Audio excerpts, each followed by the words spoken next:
ID card ले लिया ना? ले लिया। हाँ। यार जान, तुम वाकई मेरे साथ अंतिम आना चाहते हो? हालांकि तुम्हारे बाबा ने तो सख्ती से मना किया था कि घर से तो बिल्कुल भी बाहर मत निकलना। अगर उन्हें पता चल गया तो नाराज होंगे वो। नाराज हो तो होने दो। जब तक वो पागल औरत पकड़ी नहीं जाती मैं तुम्हें तन्हा नहीं छोड़ूंगा। ठीक है ना, मैंने अपनी खाला को मैसेजेस के बारे में बताया और ना ही ये कि हम अंतिम जा रहे हैं। नहीं चाहती कि वो परेशान हो जाए। क्यों नहीं बताया? छुपाने का क्या फायदा, सबको बता देना चाहिए। मेरे भाई को, अफसून को, तुम्हारी खाला को इस तरह बातें छुपाकर मेरा सच में दम घुटने लगता है। जान, हम बाद में सबको बता देंगे। मेरा मतलब है अंतिम से आकर। फिलहाल वैसे ही चलने दो सबके जैसे कि हम दोस्त हैं। तो हम दोस्त बनकर ही रहेंगे। हम अंतिम जा रहे हैं जान साहब। वहाँ के लोग बातें करते हैं, सवाल जवाब करते हैं। कहाँ से आ रहे हो, कहाँ जा रहे हो, कोई भी खामोश नहीं रहता, बस सब बोलते रहते हैं। यानी फिर तुम वहाँ पर जाके देहातियों की तरह बर्ताव करोगी? चाहो या ना चाहो तुम्हें भी वैसे ही बनना होगा। उस गांव की हवा ही अलग है।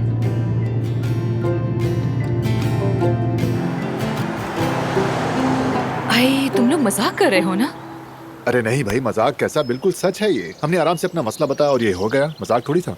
शुरू में तो उन्होंने हमें घर से निकाल दिया था, कुछ भी कहे सुने बगैर। हाँ, और उसके बाद हम खिड़की से वापस घुस गए और कहा कि काया साहब ने भेजा है। ये सुनते ही वो भड़क गई और बंदूक निकाल ली। बाकी कहानी ना पूछो तो बेहतर। हाँ, यानी एक पागल फिलिस से भाग रहे थे और रास्ते में दूसरे पागल से वास्ता पड़ गया। माफ करना अफसून, तुम्हारी दादी ही सही, लेकिन मगर मेरी दादी यहाँ पे क्या कर रही है, मैं यही समझने की कोशिश कर रही हूँ। तुम्हारे बाबा के जाने के बाद वो फार्म हाउस में आकर रहने लगी। कहती है परवीन को नहीं छोड़ूंगी। फिर हमें देखकर अपने मुलाजिम भी वापस भेज दिए कि किसी की जान खतरे में ना पड़े। उसके बाद हमसे ही सारी काम करवा रही है। अफसून, ये वाकई तुम्हारी दादी है? क्योंकि जब मैं आया था तब तो नहीं थी। हाँ हाँ, वो मेरी हकीकी दादी है, जरीफे।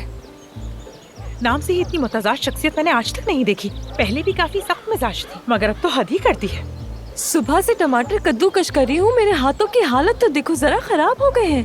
हाँ, सबसे थोड़े जबरदस्त जैसे काम मुझे करवा देखो, रही है। मैं तो मुर्गे ये सब खाने में बंदूक लगी की पड़ी नोक हूँ। पर करवाने वाले काम है। वाकई हमारा बुरा हाल कर दिया है। अल्लाह माफ करे, ये तो बिल्कुल आसान वैसे नहीं। मजे और की वैसे बात भी ये मुझे है, यकीन है कि जरा असली भी वाली पसंद नहीं नहीं करती, है। बल्कि नफरत करती हैं तुमसे। मुझसे नफरत करती हैं? मैंने क्या किया जो नफरत करती हैं?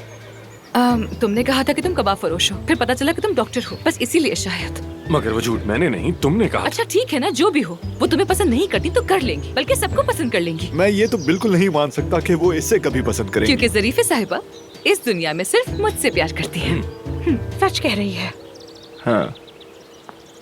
अरे, ये तो सीधा इधर ही आ गए। भागो, उठो, अपनी जान बचाओ। निकलो दो तुम सब कहाँ जा रहे हो? हाँ, यहाँ वापस आओ। दादी, दादी।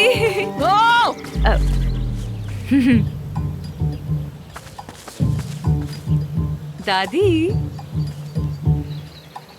ये हिप हॉप कौन है? Hip hop? अब डॉक्टर, अब कबाबी, अब मंगेतर, अब झूठा, वही आदमी है ना ये? दादी, आमिर मेरा ये जाएगा। मैं इस आदमी को अपने फार्म में नहीं रखूंगी। दादी, अगर आपको मुझसे मोहब्बत है तो प्लीज मेरी बात को समझे ना। चुप रहो। छुपकर माँ के पास चली गई। माँ ने अस्पताल तुम्हें दे दिया, ऊपर से फार्म हाउस भी दे दिया, और तुमने क्या किया है? तुमने अपने बाप को छोड़ दिया है ना? दादी, ये सब बातें बाद में करेंगे ना, सब समझा दूंगी आपको। हाँ हाँ, बात करेंगे, जरूर करेंगे, क्योंकि मेरा भी हिसाब अभी तुमसे करना बाकी है। तुम्हारे दोस्तों ने कहा है कि उनकी जान को खतरा है, इसीलिए मैंने उनको रहने दिया, लेकिन ये बिल्कुल यहाँ नहीं रहेगा। जरीफे खातून, माफ कीजिएगा मगर अफसून की जान खतरे में है। इसे छोड़कर नहीं जा सकता मैं। Hope, hope, hope, hope. सुनो लड़के, अफसून आगा की बेटी है, ख्याल रखना जरा, इससे दूर रहो तुम, इसी में तुम्हारी भलाई है। यहाँ इसका एक बाल भी कोई बिगाड़ नहीं कर सकता, समझे तुम? हाँ ठीक है दादी जान, लेकिन इस वक्त ये हमारा मेहमान है यहाँ। जब तक उस औरत को पुलिस नहीं पकड़ लेती, ये सिर्फ 2 दिन के लिए यहाँ पर रहेगा। मेहमान को घर से निकालना गुनाह होता है, बुरा होता है। ओहो दादी जान, फिर पूरा अंतिम ये नहीं कहेगा कि देखो जरीफे ने अपने मेहमान निकाल दिए। बड़ी बेइज्जती हो जाएगी। तुम चुप रहो, बिल्कुल चुप। तुम्हें तो मैं बचपन से पसंद नहीं करती थी। अरे भाई, मैं बच्चपन से ही नापसंदीदा हो गई। जो भी अच्छी हो बात है। ठीक है ना दादी जान? बस चंद दिन के लिए रहने देना, बस थोड़े दिन के लिए, ठीक है? लेकिन ये बाग में सोएगा।